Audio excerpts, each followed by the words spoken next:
Hallo, ich bin der Zirchfuchs und ich helfe dir dabei, die steirische Harmonika über das Internet sauber und richtig zu lernen. In diesem Video zeige ich dir meine goldene Technik fürs freie Musizieren.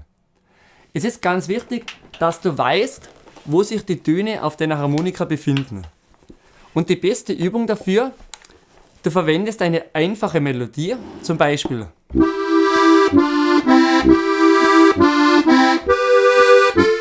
und versuchst mal die Melodie etwas höher zu spielen, in Sechsten.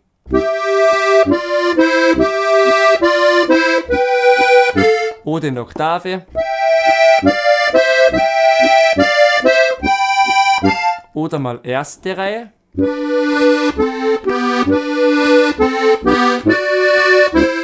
Mal dritte Reihe, mal tief in die Sechsten wieder. Oder mal dreistimmig.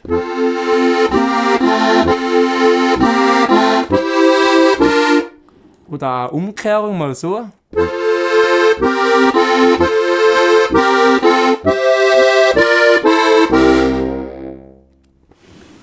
Wenn du dich mit dieser Technik beschäftigst, hast du viel mehr Freude beim Harmonikaspielen.